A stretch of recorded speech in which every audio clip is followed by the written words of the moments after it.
이젠 하우스푸어가 다시 도래되는 시장을 보게 된다. 물가는 재발해서 비용 인플레가 증가되고 오히려 소비가 악화되고 경기가 둔화되는 이런 시점, 이게 스태그플레이션인데 미국뿐만 아니라 우리나라까지 확산되게 될 겁니다. 지금의 경기, 인천, 지방적 일대의 모습을 강남적 일대에서도 나중에 보는 시점이 찾아오게 될 겁니다. 네, 안녕하세요. 반갑습니다. 이경민의 부동산 하이킥의 이경민입니다. 자, 앞으로 우리나라 부동산 시장은 장기 침체로 빠져들 가능성이 매우 클 거라고 보여집니다. 부동산 가격이 상승하기 위해서는 전반적 경제 펀더멘탈이 좋아져야만 합니다. 경제 성장이 뒷받침돼야지만 집값이 상승될 수 있는 요인으로 작용될 수 있다는 얘기입니다. 자, 그렇기 위해서는 기업 실적 이익이 증가돼야만 합니다. 그러면 자연스레 가계, 개인의 소득이 증가될 수 있게 되는 거고, 부채에 대한 부담을 더 낮출 수 있기 때문에 지출하는데 무리 없이 지출이 되어 소비가 촉진되고 내수가 활성화가 되고 심리가 개선되면서 부동산 거래가 활발히 움직이게 되는 겁니다.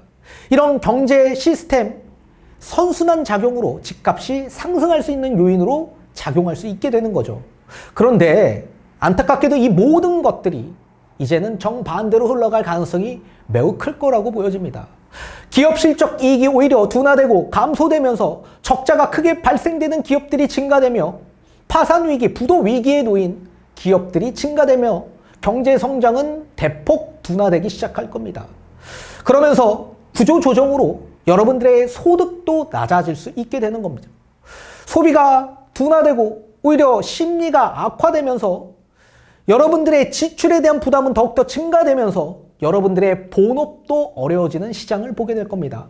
의사, 변호사, 회계사 모든 전문 직종도 수요가 뒷받침돼야 소득이 증가되는 겁니다. 그런데 안타깝게도 수요가 뒷받침되는 시장이 되지 못하게 되면서 경제가 어려워지고, 그리고 이 모든 것들이 부채에 대한 부담을 높인 이런 주택 소유자들은 매도 물량을 출회하면서 시장이 장기 침체로 빠져들 가능성이 매우 클 거라고 보여집니다. 자, 2016년, 2017년 지금 가계대출 급증 상황에서 부채에 대한 부담이 더욱더 증가되는 시장으로서 이젠 하우스푸어가 다시 도래되는 시장을 보게 된다. 제가 작년부터 꾸준히 설명해 드리고 있는 입장입니다. 이젠 예전 과거의 하우스푸어가 다시 시장을 지배하게 될 겁니다. 특히나 강남 지역 일대로 말이죠. 자, 왜 이런 현상이 발생될 수밖에 없는지 하나하나 알아보도록 하겠습니다. 이 모든 것들이 경제 시스템에서 나오는 거고, 이 세계 경제 시스템이 부동산 시장을 악화시키고 하락시킬 수 있는 요인으로 작용할 수 있게 되는 겁니다. 자, 우선 미국 스태그플레이션에 대한 공포가 굉장히 커지고 있는 상황이죠. 제가 작년부터 이제 앞으로 찾아오는 2025년 이후부터는 물가 상승이 다시 재발되고 경기가 둔화되면서 침체되면서 스태그플레이션이 찾아오게 될 거다라고 꾸준히 설명해 드리고 있습니다. 아니나 다를까 FOMC 이후 파월 연준 의장의 기자회견에서 이제 앞으로 스태그플레이션 위기에 놓여 있다, 집중해야 된다, 이렇게 발언을 했죠. 이 스태그플레이션 공포가 시장을 굉장히 크게 악화시키게 될 겁니다. 아니나 다를까 미국 1분기 경제 성장률은 마이너스 0.3%, 약 3년 만에 역성장이 났습니다. 우리나라도 속보치지만 1분기가 약 마이너스 0.2% 역성장이 난 상황입니다. 경제가 굉장히 좋지 않다라는 얘기이고, 2분기에는 기조효과로서 플러스 효과가 나올 수는 있겠지만 지금의 이 역성장은 경기 둔화를 뜻할 수 있게 되는 거죠. 그리고 하반기로 접어들면서 트럼프의 이 관세 정책이 반영이 되면서 기업 실적 이익이 둔화되기 시작할 겁니다. 그러면서 경제 성장률은 더욱더 악화될 수 있는 소지로 넘어가게 될 겁니다. 자, 트럼프의 이 관세 정책이 경기를 악화시킬 수 있을 텐데, 트럼프의 이 관세 정책은 왜 나오는 걸까? 크게 보면 세 가지입니다. 우선 지금의 이 강달러를 달러 약세로 전환해서 무역수지 적자를 해소시키는 그런 원인이 있었던 겁니다. 그리고 두 번째는 기준금리 인하를 병행하게 될 겁니다. 내수를 활성화시키는 목적에 의의를 두고 있고, 또 기업의 이자 부담을 낮추게 하면서 설비 투자를 더 확대시키고자 하는 목적이 있습니다. 또 자국 내 제조업 경쟁력을 강화시켜 이젠 수출을 좀 더 증대시키고 오히려 수입을 줄이고자 하는 그런 목적에 따라 관세 정책을 내세우고 있는 상황이죠. 이 달러 약세 통화 정책과 금리 정책을 동시에 병행할 텐데 이게 엄청난 시장의 부작용을 낼 수 있게 될 겁니다. 지금 보시는 이 통계 지표는 달러 인덱스입니다. 자, 100보다 아래인 경우에는 달러가 약세인 겁니다. 상대 통화국의 통화 가치 대비해서. 그리고 100보다 초과인 경우에는 달러가 강세이다. 근데 2015년부터 2021년까지는 100보다 아래 달러가 약세 시장이었었습니다. 그러다가 2012년부터 지금 현재 2014년까지는 달러가 강세로 전환이 되었던 거죠. 그리고 얼마 전에 달러가 100 이하로 내려오면서 달러가 약세로 전환이 잠시 되었던 시장이 있었습니다. 자, 미국 GDP 대비 경상수지 비율을 한번 보게 되면 2015년부터 2019년도까지는 약 마이너스 2.4% 수준이었습니다. 그러다가 2020년부터 지금 2014년까지는 마이너스 4%로 경상수지 비율이 확대된 거죠. 미국 경상수지 적자액을 한번 보게 되면 2015년부터 2020년까지는 거의 마이너스 한 1000억 달러, 1200억 달러 수준을 보여왔다가 이때도 적자액이 컸지만 2021년부터 어떻게 됐습니까? 적자액이 훨씬 더 커졌습니다. 지금은 현재 3000억 달러 수준을 유지하고 있습니다. 약 3배 정도가 적자가 확대되었다라는 얘기입니다. 이 적자가 왜 이렇게 확대되었을까요? 달러가 강세였기 때문에 그렇습니다. 2015년부터 2021년도까지 자, 이 파란색 지표는 달러 인덱스입니다. 이 빨간색 지표는 미국 경상수지 적자액입니다. 자, 2015년부터 2021년도까지는 달러가 약세였죠. 자, 달러 약세인 상황에서 미국의 경상수지 적자액도 약 1000억에서 1200억 달러를 유지했다가 2022년에 오면서 달러가 급격하게 강세로 전환이 됐고 반대로 미국 경상수지 적자액은 약 3배 정도 확대가 된 겁니다. 자, 경상수지가 1000억 달러 정도 수준에서 3000억 달러로 3배가 증가됐습니다. 자, 이렇게 3배가 증가된 원인이 뭘까요? 우선 적자액이 컸다라는 얘기는 그만큼 수입을 많이 했다라는 얘기죠. 미국은 수출하는 국가가 아니죠. 수입해서 소비하는 국가입니다. 소비를 많이 했고 수입액이 훨씬 더 많았다는 얘기이기 때문에 수입을 많이 한 거죠. 그러면 수입 결제는 달러로 하기 때문에 달러 공급이 시장에 많이 유통이 돼서 달러가 약세가 돼야 정상적인데 오히려 달러는 강세였던 겁니다.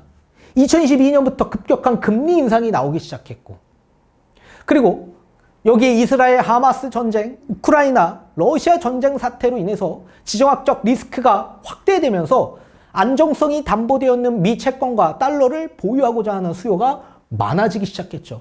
그리고 유가가 폭등하면서 달러 소요가 훨씬 더 많아진 겁니다. 그래서 달러가 반대로 강세가 돼버린 거죠.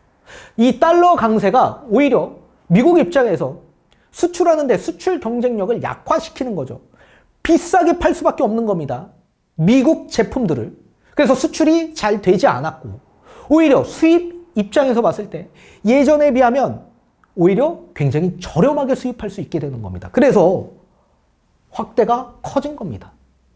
미국 입장에서 수출을 증대하고 수입을 줄여야만 합니다. 그래야 이 적자액을 해소시킬 수가 있는데 그렇다면 자연스레 이 강달러를 약세로 전환시켜야 되겠죠. 예전처럼.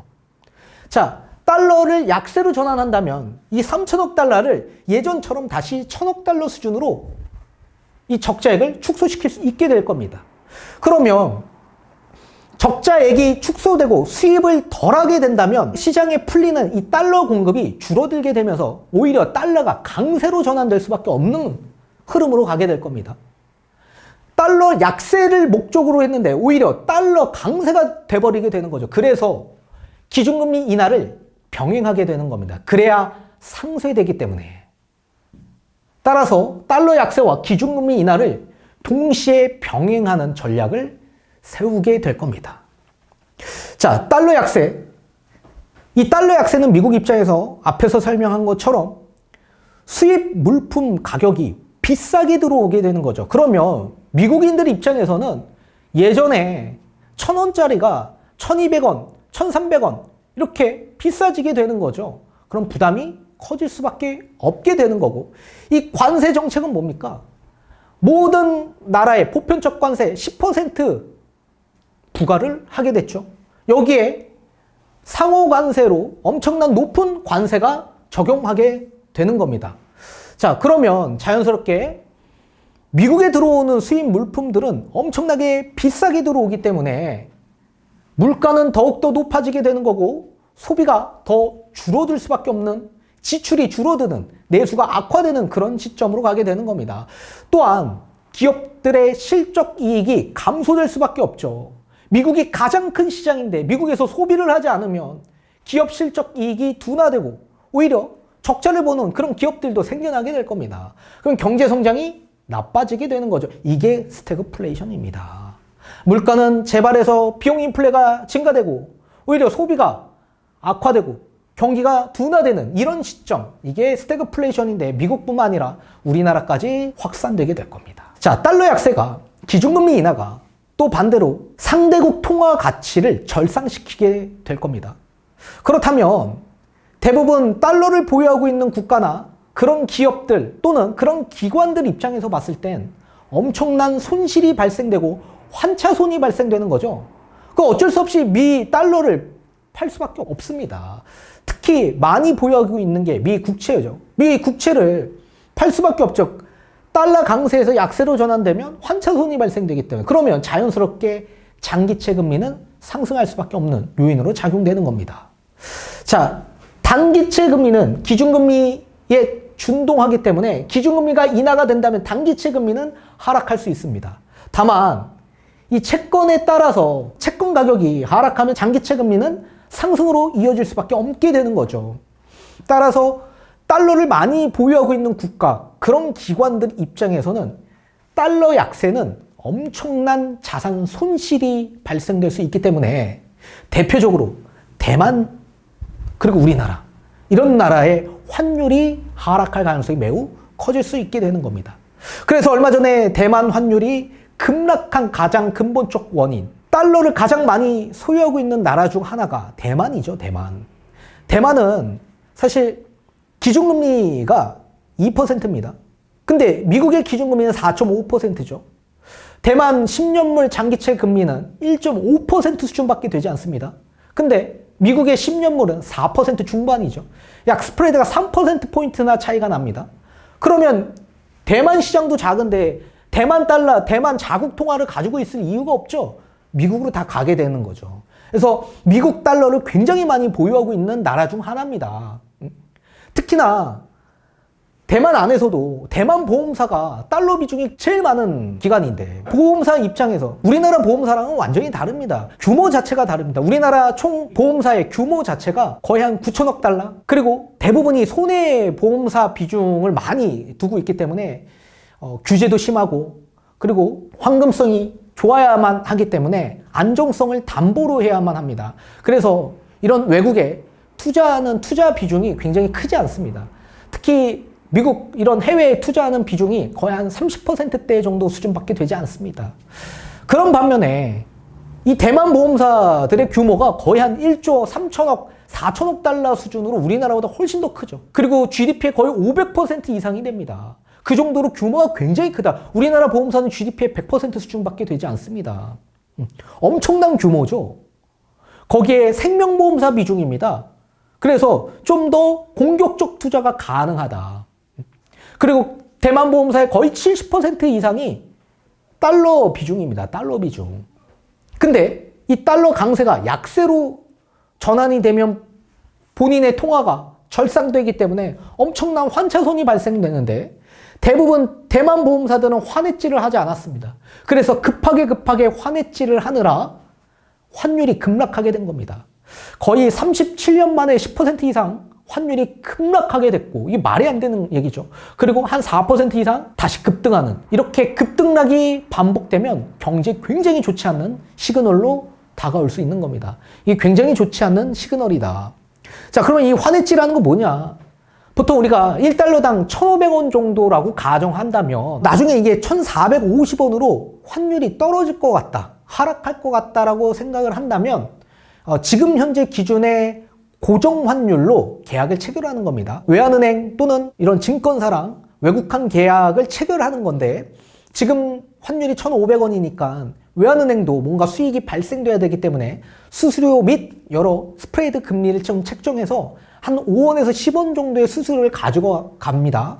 그래서 1,500원 기준에서 약 1,495원으로 계약을 체결하는 거죠. 그래서 6개월 뒤에 만약에 이게 지금 1,450원으로 환율이 급락해서 환율이 떨어진다라고 하더라도 내가 처음에 계약했던 1,495원으로 체결이 되는 겁니다. 이걸 우리는 환해지라고 얘기를 하는데 이 환해지를 하자마자 외환은행도 마찬가지 6개월 뒤에 1,495원으로 계약했지만 1,450원으로 떨어지게 되면 손실을 보죠. 그래서 이제 뭐 JP보건 같은 글로벌 은행에다가 환해지 계약을 하자마자 달러를 매각하고 대만 달러를 미리 가지고 오는 겁니다. 그래서 시장에 환해지 하자마자 이 달러가 풀리면서 달러 가치가 약세가 되고 대만 달러를 환매해서 가지고 온 거죠. 그래서 자국 통화가 절상이 되면서 환율이 급락하게 됐다. 그래서 대부분 대만 보험사는 환해지를 안 했기 때문에 환해지를 엄청나게 많이 했기 때문에 이게 환율이 급락하게 된 겁니다. 대부분 환율이 올라갈지 떨어질지 모르니까 환해지를 보통 자산의 한 30에서 한 50% 정도 수준을 하는데 대만 보험사는 대부분 하지 않았다.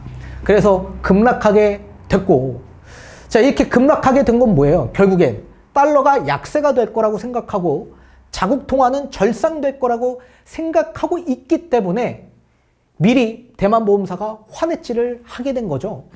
지금도 중국과도 협의를 하지 않습니까? 중국과 협의를 하는 거에 있어서도 중국의 위안화를 절상시킬 가능성이 매우 클 거라고 생각하는 수요가 많은 겁니다. 그렇다면 아시아 통화도 절상될 가능성이 매우 클 거다.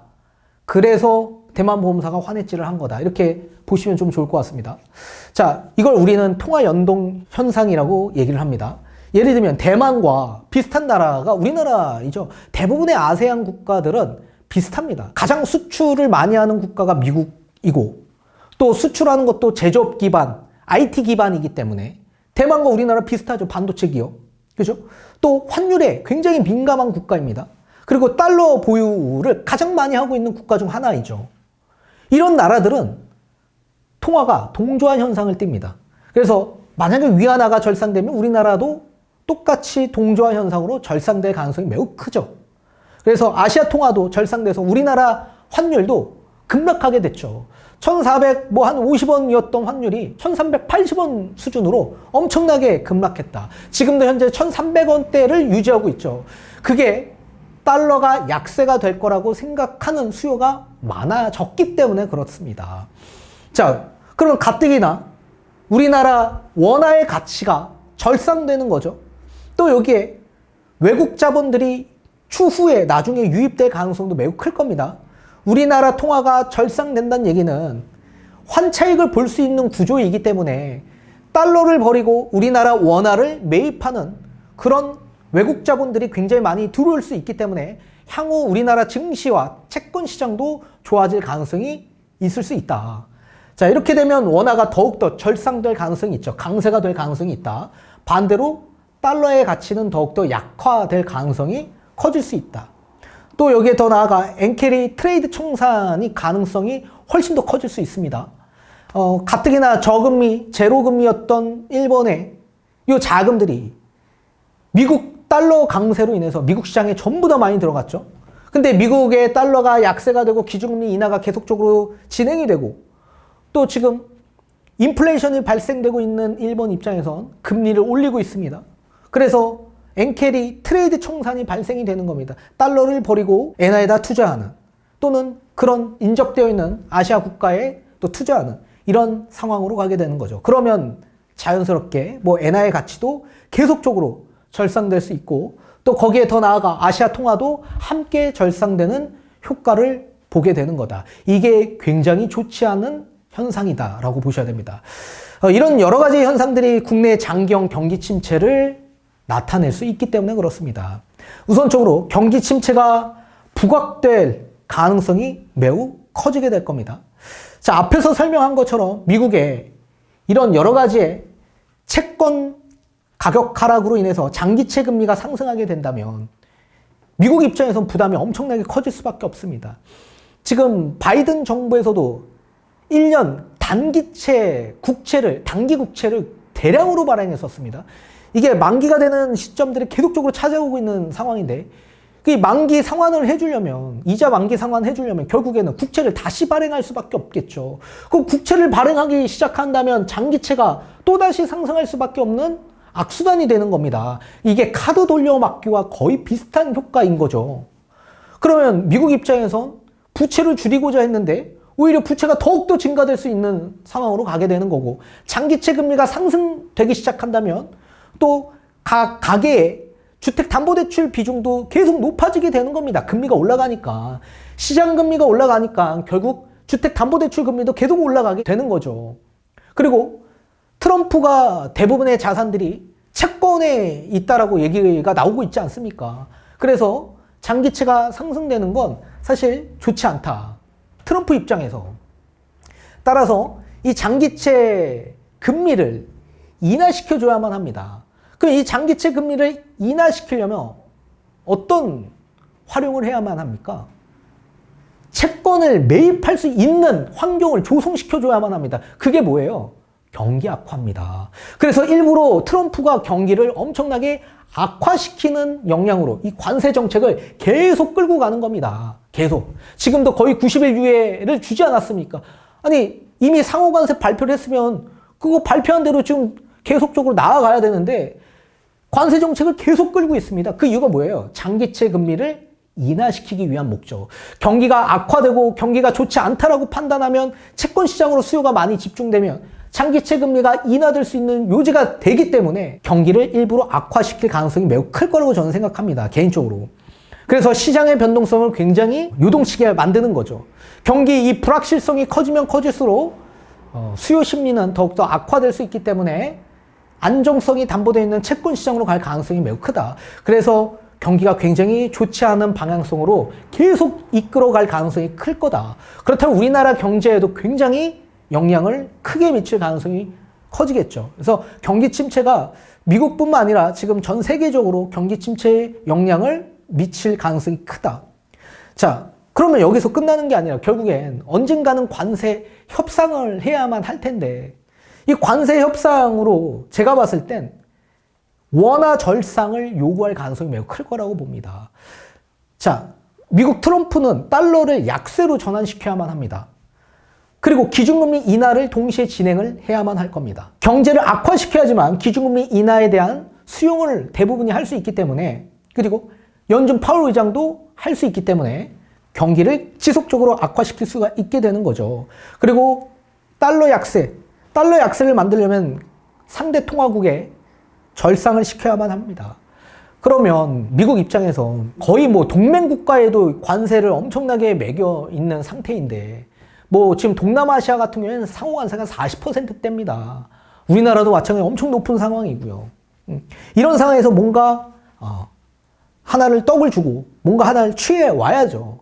그래서 살을 주고 뼈를 가져오는 이런 형태로 제가 봤을 땐 보편적 관세 약 10% 정도 수준으로 이 상호관세율을 대폭 낮춰주고 그리고 원화를 절상하는 이런 협상 카드를 쓰지 않을까 저는 개인적으로 이렇게 생각을 합니다. 그래서 위안화도 마찬가지. 지금 상호관세율이 중국에는 거의 한 145%를 부과하고 있습니다. 미국이. 그래서 지금 얘기가 나오고 있는 건 80%로 조율을 하겠다. 근데 당연히 더 낮춰질 가능성이 매우 클 거다. 상호관세율을 높인 이유는 협상을 하기 위한 카드였기 때문에 일부러 높여버리고 그리고 상대 국가의 통화를 완전히 절상시키고자 대폭 낮춘 이런 모습을 취하면서 이런 달러 약세를 가지고 올 가능성이 매우 클 거다. 그래서 제가 봤을 때도 위안화 절상을 위한 목적이 될 거다. 그래서 대폭 낮춰줄 가능성이 있다. 제가 봤을 땐 뭐 중국 관세는 한 25%, 30% 뭐 요 정도 수준까지 내려올 가능성이 클 거다. 그리고 대부분의 나라는 보편적 관세 10%씩 부과가 되어 있는 상황이기 때문에 그 정도 수준으로 협상을 할 가능성이 있다. 이미 영국과 무역 협상이 끝났죠. 10% 정도 수준으로. 그래서 제가 봤을 땐 보편적 관세는 무조건 하되 요 정도 수준까지는 너네가 용인해라. 내가 많이 낮춰줬기 때문에 다만 원화를 절상시켜라. 이런 협상이 나올 가능성이 있다. 그러면 자연스럽게 원화가 강세가 된다면 우리나라 수출이 엄청나게 악화될 소지가 매우 커지게 되는 겁니다. 그죠? 수출이 지금보다 훨씬 더 악화되는 겁니다. 우리나라의 수출 경쟁력이 더욱더 약화될 소지가 매우 커지게 되는 거죠. 그리고 수출도 지금 가뜩이나 되고 있지 않은 과정에서 원화까지 절상되면 되지 않고 또 관세도 10%씩 그 이상씩 만약에 부과가 되기 시작한다면 글로벌 공급망 위축이 될 가능성이 있습니다. 원자재 가격, 중간재 가격이 계속 높아지게 되고 그리고 미국이 들어가는 관세뿐만 아니라 모든 나라에도 이 보편적 관세가 가격 상승을 야기시킬 수밖에 없습니다. 그리고 생산 기지를 축소시킬 수밖에 없겠죠. 그러면 이제 자연스럽게 각 나라에 수출되는 상품들의 가격들은 높아진 상황에서 수출할 수밖에 없을 겁니다. 그러니까 수출이 아예 굉장히 약화될 소지가 있다. 그리고 소비 심리가 글로벌로 완전히 약화될 소지가 매우 클 거다. 그렇게 되면 이제 경제 성장률이 떨어질 수밖에 없고 또 반대로 수입 가격은 높아질 수 있죠. 원화가 절상되면 수입 가격이 저렴해질 수 있겠지만 관세가 적용되지 않습니까? 그렇게 되면 모든 국가에 납품되는 이런 수입하는 수입 가격도 올라갈 수밖에 없다. 이게 상쇄되는 겁니다. 그리고 또 장기채 금리는 자연스럽게 상대 국가의 통화가 절상되면 달러 가치가 약세가 되기 때문에 매각될 수밖에 없습니다. 그러면 장기채 금리는 지속적으로 상승될 수밖에 없다. 그러면 시장 금리가 상승되고 대출 금리가 상승될 수밖에 없습니다. 기준금리가 인하가 되더라도 장기채 금리는 기준금리와 준동하지 않습니다. 단기채가 준동하는 거지. 그래서 장기채 금리가 상승되면 기준금리 인하가 되더라도 대출 금리가 올라갈 수 있습니다. 그럼 가뜩이나 지금 기업 실적 이익이 둔화되고 적자가 계속 발생될 요지가 매우 커진 이런 시장이 앞으로 도래될 텐데 그렇게 된다면 구조조정이 일어나고 그러면 고용이 감축되고 여러분들의 임금이 증가되지 못한 채 유지되거나 떨어지거나 그렇게 될 겁니다. 그럼 소비가 둔화될 수밖에 없게 되고 심리가 악화될 겁니다. 경기 침체, 세계 경기 침체 이런 뉴스 보도들이 계속 나타나게 되면 지출하지 않고 또 심리가 악화되면서 오히려 부채에 대한 부담이 훨씬 더 커질 수밖에 없습니다. 그렇게 되면 부채를 많이 소유하고 있던 그런 수요층들은 매도를 계획할 가능성이 매우 커질 수밖에 없겠죠.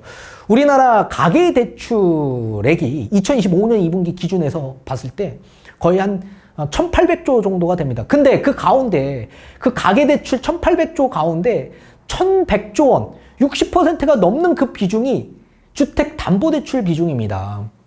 그럼 여기에 본업도 어렵고, 그죠? 수요가 감소되니까. 그럼 본업도 어려운 이런 상황에 지출은 지출대로 늘어나고 소득은 소득대로 줄어들고 그럼 부채, 주택담보대출 뭐 10억, 20억 받은 강남에 지금 들어간 수요층들은 엄청난 부담이 커지는 거 아닙니까? 그럼 버틸 수 있겠습니까?